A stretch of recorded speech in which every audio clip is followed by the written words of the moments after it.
Na verdade, eu não vou falar do desafio, eu vou falar do entrelace desses dois paradigmas, medicina baseada em evidência e medicina hospitalar.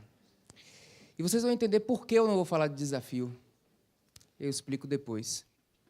Aqui eu não vou falar de um entrelace pragmático, ou seja, o médico hospitalista vai adotar a medicina baseada em evidência. Não é isso. Eu vou falar do entrelace na essência dos dois paradigmas. E, para isso, a gente tem que discutir um pouco, primeiro, o que é o pensamento científico, ou qual é a essência do pensamento científico.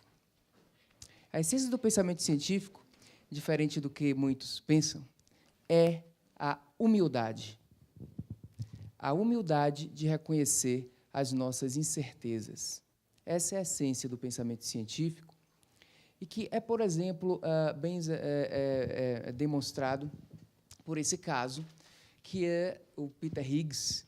Em 1960, ele descreveu essa partícula, que é a partícula da vida, e que é o bóson de Higgs.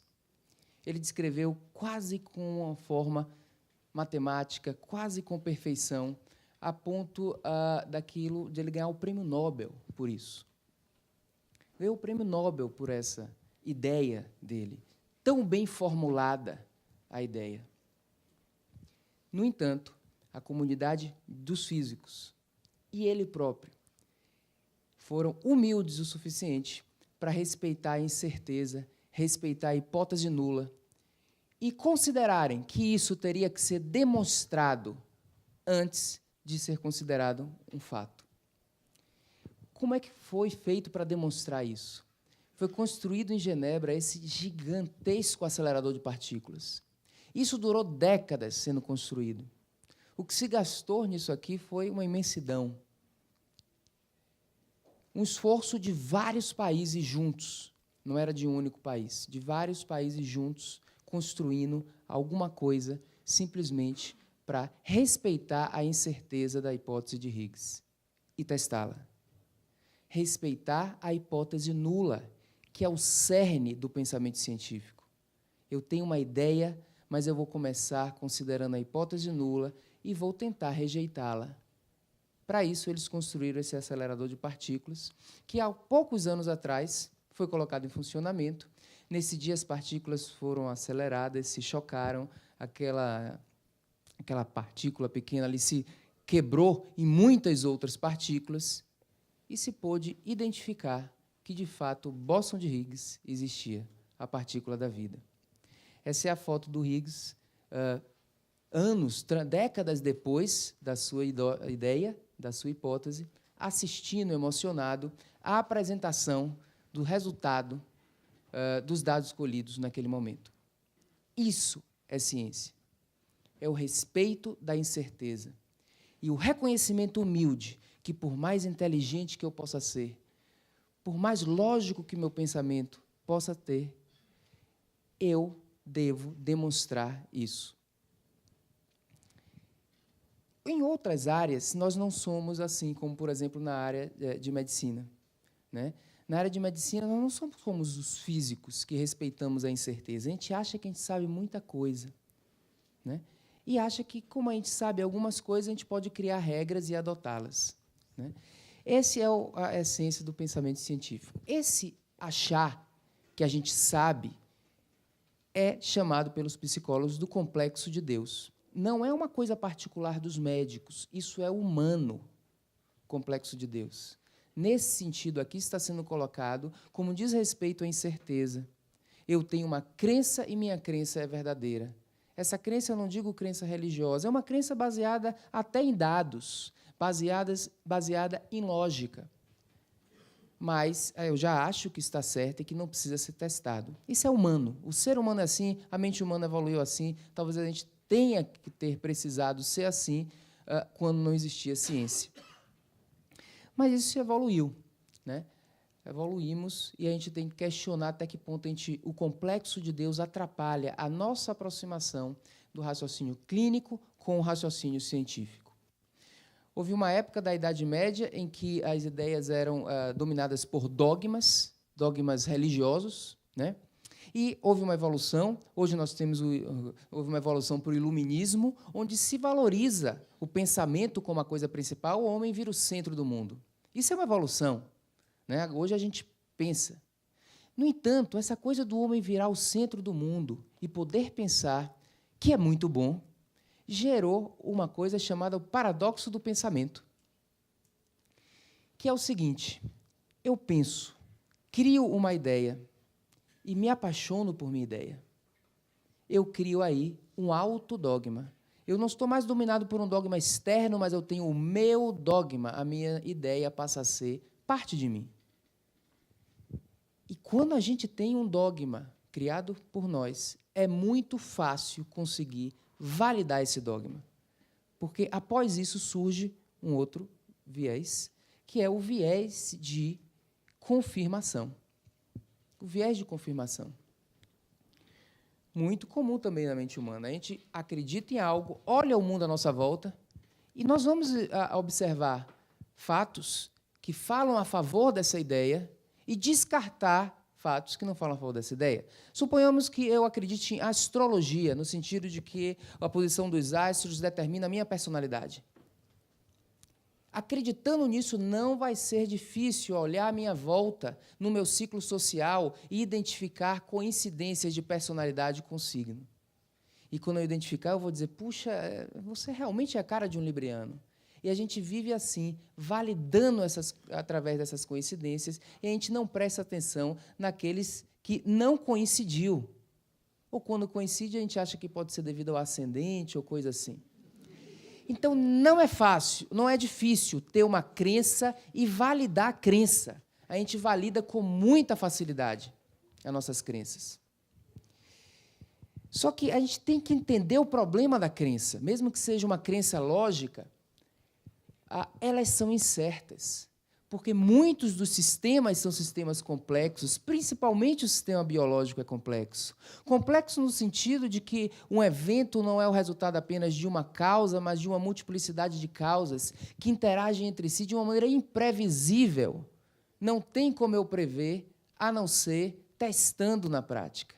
Se esse fenômeno é verdadeiro ou não, a não ser testando ele na prática. O reconhecimento da complexidade dos sistemas torna o pensamento científico humilde e que, por mais interessante que seja a ideia, ela deve ser testada. Testada como? Através da lente científica, que filtra a nossa observação em relação a vieses, que são erros sistemáticos, e em relação a erros aleatórios. Não basta só reconhecer a incerteza. Eu tenho que testar a incerteza com os cuidados para que o mundo não me cause ilusões. E as ilusões são os vieses de observação e outros vieses, e os erros aleatórios, que é o efeito do acaso na nossa observação. Precisamos, portanto, de uma lente científica que é formada por uma metodologia científica. Isso foi feito com a astrologia.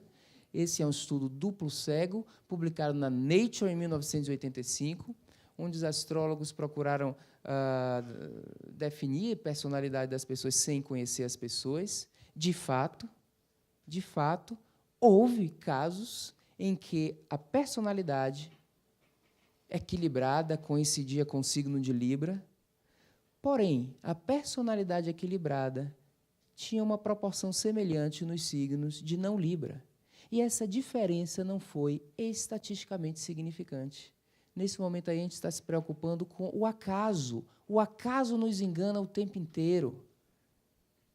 Até em relação aos erros aleatórios de segurança, que não são causados por um erro de processo, mas porque eles acontecem por acaso, ele domina o mundo, o acaso. Também, erros de observação, como erros sistemáticos, podem ocorrer, e por isso que cegaram o astrólogo. E esse estudo mostrou que não há associação entre signo e personalidade. Portanto, do ponto de vista profissional, eu não posso considerar isso. Hoje à noite, conversando, tomando um vinho, talvez seja agradável falar de astrologia. Mas, como médicos, nós não podemos falar ou ser guiados por astrologia ou por nossas crenças. Cuidado, porque todas as nossas crenças podem ser validadas se a gente acreditar suficientemente nelas. Portanto, o pensamento científico é humilde em reconhecer a incerteza das crenças. Esse é o cerne do pensamento científico. Contraditoriamente, o ambiente hospitalar é presunçoso. Nós somos presunçosos, quanto mais no hospital, nossa tecnologia, né? Nós procuramos a certeza da minha conduta correta. Quando eu digo para um paciente realmente se operar, parece que a gente fala com aquele cliente como se o NNT daquela cirurgia fosse 1. Que significa que se operar, ele vai se dar bem, se eu não operar, ele vai morrer. Olha a falta de reconhecimento da incerteza e como a observação do Dr. Jerônimo veio ao encontro do que eu estou falando aqui. O ambiente hospitalar é altamente presunçoso. Nesse momento, entra em conflito com o pensamento científico verdadeiro, que é humilde. E aí, talvez, pelo que nós estamos discutindo aqui, a gente tem que voltar e ouvir o que o William Osler disse a gente há 100 anos atrás, mas parece que a gente não entendeu ainda. Medicina é a ciência da incerteza e a arte da probabilidade. Não entendam probabilidade como exatidão, mas como um reconhecimento da incerteza, como saber tomar uma decisão, porque algo me mostra que o benefício é mais provável do que o malefício. Eu estou tomando decisão baseada em incerteza e não numa certeza que é platônica no raciocínio médico. Essa discussão, às vezes, aparece. Deveria aparecer com mais ênfase, como, por exemplo, o editor do New England, de 1989, comenta sobre a nossa teimosia de procurar certeza. Certeza diagnóstica a que ele se refere, mas certeza prognóstica e certeza de tratamento também. A gente cai muito no erro, no viés da procura da certeza platônica. O que é que isso tem a ver com medicina hospitalar? Eu sinto que medicina hospitalar valoriza a incerteza, em sua essência. Medicina hospitalar, slow medicine, pensa, dá 2 passos para trás, faz exatamente o que o Dr. Jerônimo acabou de falar. Não é porque eu sou um cirurgião altamente tecnológico e muito bom, não é porque existe assim prova de conceito científico de que cirurgia reduz mortalidade, que esse conceito comprovado deve ser aplicado em todas as situações. Esse conceito é probabilístico. E eu percebo, sinto, que o hospitalista, ou o que a gente está chamando aqui de medicina hospitalar, vai ao encontro da incerteza mais e muito mais do que o especialista. Que se nós médicos já somos presunçosos, especialistas ainda mais, cardiologistas nem se fala. Então, a gente tem que ter esse cuidado. O problema não é ser especialista, é ser presunçoso. Eu sou cardiologista, eu quero continuar especialista o resto de minha vida, mas não presunçoso. O problema não está na especialização, está no hábito da presunção e no cultivo da certeza platônica. Segunda coisa, os sistemas são complexos. Como é que a ciência lidar com sistemas complexos assim? A gente não consegue descomplicar um sistema. Então, a ciência é pragmática. Eu não posso entrar exatamente em todas as moléculas fisiopatológicas e dizer é isso que vai acontecer. O que é o pragmatismo científico? Randomize aqui, manda 10 mil pacientes para um lado, 10 mil para o outro e veja se funciona. É um pragmatismo da informação científica. Necessariamente, eu não preciso nem entender, a gente não entende tudo, por que funciona. Existe uma lógica por trás, mas eu não sei exatamente. O sistema é tão complexo que eu não tenho como explicar paciente a paciente como funciona. Eu só quero saber se funciona. Essa é a abordagem científica para resolver uma complexidade que a gente não consegue resolver. Então, o pensamento científico, ele resolve a complexidade com simplicidade e pragmatismo. Pensamento lean, enxuto. Só que o ambiente hospitalar cultiva a complexidade. Quanto mais exames, quanto mais médicos, quanto mais procedimentos, quanto mais coisas, cultiva. Então, entra, mais uma vez, em conflito o pensamento científico, que é pragmático, E o pensamento hospitalar que acha que eu tenho que resolver cada coisa do paciente para que o paciente fique bem. Só que um paciente, como um todo, não é a soma de seus órgãos, ou soma de suas coisas, ou soma de seus exames. Então, o ambiente hospitalar, em essência, ele se constrói de uma maneira complexa, e aí vem o paradigma da medicina hospitalar com a sua simplicidade e seu pragmatismo. Eu acho que, mais uma vez, é uma coisa que, em essência, vai ao encontro do pensamento científico. Terceira coisa do pensamento científico é o princípio da prova do conceito. Existe um grande equívoco quando se conversa com medicina baseada em evidência. É muito frequente esse equívoco de achar que medicina baseada em evidência é medicina copiada de resultado de artigo científico. Não, o artigo fez assim, eu tenho que fazer assim, né? Eu tenho que provar isso exatamente, nesse tipo de paciente exatamente, e eu tenho que reproduzir o resultado do trabalho. Não é. A ciência serve para provar um conceito e não para escrever uma receita de bolo para mim. A ciência serve para me dizer que essa medicação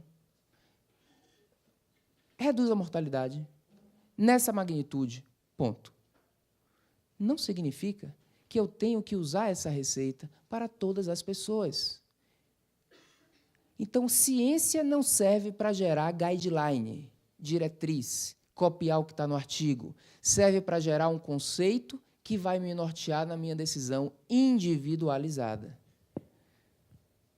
As pessoas muitas vezes dizem, tem artigo científico para esse tipo de paciente? Isso é uma caricatura. Não precisa ter para esse. Precisa ter um conceito bem definido por um trabalho de qualidade científica, e esse conceito vai me nortear em relação aos diferentes tipos de paciente. E pode existir um tratamento X, digamos assim, uma cirurgia cardíaca, que reduz mortalidade no paciente triarterial, só que o NNT é 15. Eu preciso operar 15 para salvar uma vida. E eu decidi, naquele paciente que tem aquela preferência, que eu não vou. Porque ele pode ser um dos 14 que não iria fazer diferença aquilo. Ou ele pode ser até um paciente mais grave, mas eu julgo que ele tem um risco cirúrgico tal que aquele benefício pode não se aplicar a ele. Então, nós temos que ser norteados por conhecimento científico e não comandados por conhecimento científico, e é isso que é medicina baseada em evidências científicas. Não estou dizendo para fazer o que a gente quer. Tem que ser norteado por um conhecimento científico, mas é norteado e não copiado. Observe que tudo que eu falei aqui é medicina centrada no paciente. Eu vou ser norteado e vou olhar o meu cliente. Existe uma diferença de eficácia e efetividade. Eficácia é o que está demonstrado num trabalho científico muito bem feito. É a propriedade da conduta. Essa conduta é benéfica, isso é eficácia. Efetividade é quando a gente vem na prática. E tem muitos fatores que separam um pouco a eficácia de efetividade. Um é se eu consigo operar tão bem quanto o cirurgião daquele ensaio clínico. Mas tem um fator importantíssimo para a efetividade, que é a preferência do paciente. Se você indica uma cirurgia para um paciente que não prefere fazer a cirurgia, a efetividade vai ser pior do que a eficácia demonstrada no trabalho. Ele vai se sentir dor, ele não vai aderir à fisioterapia, isso, aquilo, e isso, e ele vai, talvez, ter um desfecho mais baixo. Então, a efetividade se aproxima da eficácia quando a preferência do paciente vai ao encontro daquela conduta. Quando não vai, cuidado, a gente pode não estar sendo efetivo. Isso é medicina centrada no paciente, que é um termo que foi criado por medicina baseada em evidências. Medicina centrada no paciente é uma vertente, é uma ferramenta da medicina centrada, baseada em evidências. Portanto, o pensamento científico é centrado no desfecho. Do ponto de vista pragmático, eu estou preocupado de fazer algo para que o desfecho do paciente funcione, seja bom. Veja o ambiente hospitalar, me parece ser centrado no preditor. Às vezes a gente esquece o desfecho, o preditor seria alguma coisa que ia predizer um desfecho bom. Ou seja, eu estou centrado mais no médico, ou no procedimento, ou no especialista, ou o que eu vou fazer, o que eu não vou fazer, e me esqueço um pouco do desfecho, que é o paciente. Então, parece que o ambiente hospitalar é centrado mais no médico, enquanto o pensamento científico seria centrado mais no paciente. Então, o fato de centralizar a ideia no desfecho do paciente e no desfecho que ele escolher para ele, porque ele pode preferir um desfecho de qualidade de vida do que tempo de vida, é medicina baseada em evidências e é uma coisa da essência da medicina hospitalar também. Então, veja que eu falei aqui 3 pontos de conversão, que são essência de ambas as medicinas, baseada em evidência e baseada em hospitalar. Uma outra coisa que eu queria mencionar é esse algoritmo aqui que tem em livros de medicina baseada em evidência, né, descritos inicialmente por aquele pessoal lá de McMaster. É assim que se faz medicina baseada em evidência. Você tem uma pergunta clínica, uma coisa para decidir, você vai à procura de evidências externas, evidências, trabalhos disso, analise criticamente os trabalhos, porque tem evidência para tudo, né? Veja o risco de viés, de acaso desses trabalhos, e se você considerar válido, use como norte para a tomada de decisão individual. Esses são os passos da medicina baseada em evidência, que não funcionam. Não funciona. Por que não funciona? Porque está faltando uma quinta dimensão aqui, importantíssima, que é, antes de fazer isso, analisar as evidências externas, analisar as minhas evidências internas a respeito daquele assunto. O que é que eu chamo de evidência interna? É o que eu já acho. A gente não pode olhar a literatura, olhar uma revisão sistemática à procura de uma resposta, se antes a gente não se analisar. O que é que eu já acredito? O que é que eu já acho? O que é que eu estou querendo encontrar aqui? Todos nós temos crenças. Isso é humano. E a nossa crença nos enviesa em relação à análise da evidência externa. E é isso que falta. E é por isso que, muitas vezes, o conceito de medicina baseada em evidências é sequestrado por outros interesses. Isso aqui é muito importante, é o que está faltando. Antes de analisar as evidências internas, eu tenho que sentar e analisar como é que está a minha mente em relação a isso. A gente pode chegar à conclusão que a gente já sabe do assunto, a gente já sabe a resposta, porque eu já li muitos trabalhos de boa qualidade mostrando isso, então aí é uma crença embasada, não preciso mais me preocupar tanto com isso, não vou nem perder muito tempo olhando evidências externas, mas existem outras perguntinhas que a gente tem que se fazer. Porque medicina baseada em evidência, e esse é o erro tradicional, é achar que a gente é um robô, que eu vou olhar uma revisão sistemática e vou aplicar uma conduta e pronto. Eu sou um ser humano olhando uma evidência. E aí a gente tem que fazer algumas perguntas. Primeiro, eu estou sofrendo do conforto cognitivo, que eu quero continuar achando que todo mundo acha, e não quero fazer muito esforço em derrubar uma crença minha? Isso existe, esse conforto cognitivo é um viés cognitivo bem descrito, né? Eu já acho isso, eu tenho resistência a que alguma ideia desfaça o meu pensamento, porque é meio cansativo ficar mudando de pensamento toda hora, é desconfortável, né? Então, o que a gente já acha segura a gente em relação a olhar as evidências de uma maneira isenta. Eu tenho um conflito de interesse, e aqui não estou colocando conflito de interesse como um pecado, não, todos nós temos conflito de interesse. Se eu sou ecocardiografista, eu gosto de fazer eco, né? Se eu sou hospitalista, eu gosto de fazer hospitalar. Todos nós temos conflitos de interesse. Claro que tem aqueles que já se tornam muito explícitos ou materiais e etc. Mas será que eu estou aqui querendo acreditar em alguma coisa por um conflito de interesse? Eu posso ter até conflito de interesse pró-medicina baseada em evidência. Como eu gosto disso, eu tenho conflito de interesse em defender essa ideia ou coisa assim. Uma coisa que é humano, e é da cultura médica, a mentalidade do médico ativo. Como eu disse ontem, é muito importante a gente fazer muito, muito, quando se precisa fazer muito. A gente não pode deixar de fazer o que precisa fazer. Tem mais estatística de subutilização do que de utilização. Mas, por outro lado, a gente só se sente bem quando está fazendo muito. A gente só se sente empoderado quando está fazendo, a gente não se sente empoderado quando deixa de fazer, mas, às vezes, a decisão de deixar de fazer é genial. Então, será que eu estou com a mentalidade do médico ativo e, como cardiologista, querendo achar que desentupir a artéria entupida é sempre bom?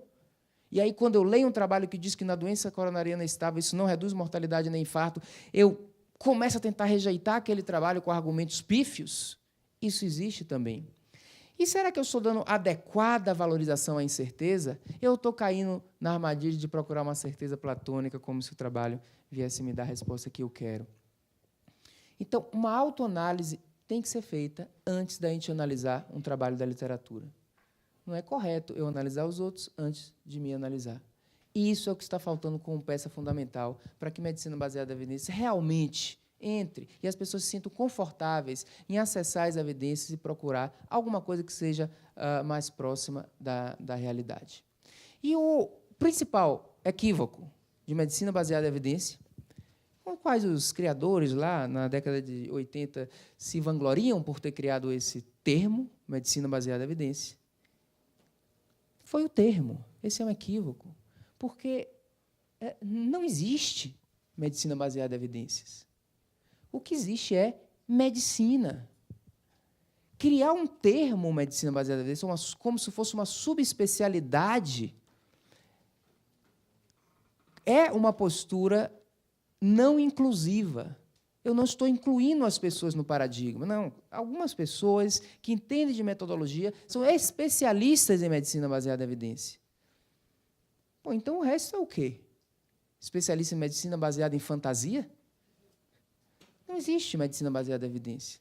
Né? O termo existe, talvez, algum valor em afirmar um conceito, mas eu acho que a existência do nome prejudica mais do que... Eu uso esse nome, claro, eu uso. Eu tenho que me comunicar com o que as pessoas entendem que eu quero falar. Então, eu vou continuar usando o nome, obviamente. Mas a existência do nome separou o paradigma científico do paradigma clínico. Ele não foi inclusivo. Então, o que eu tenho dito ultimamente é que não existe medicina baseada em evidências. O que existe é medicina bem feita. O que existe é uma medicina centrada em conhecimento e não em mito. O que existe é uma medicina centrada em paciente. Então, agora vamos para a questão do medicina hospitalar ou hospitalista. É claro que isso é importante do ponto de vista pragmático. Existir a nossa academia, tudo isso é importante do ponto de vista de causar uma modificação. Mas, no fundo, e da mesma forma, da minha opinião, não existe medicina hospitalar. O que existe é medicina.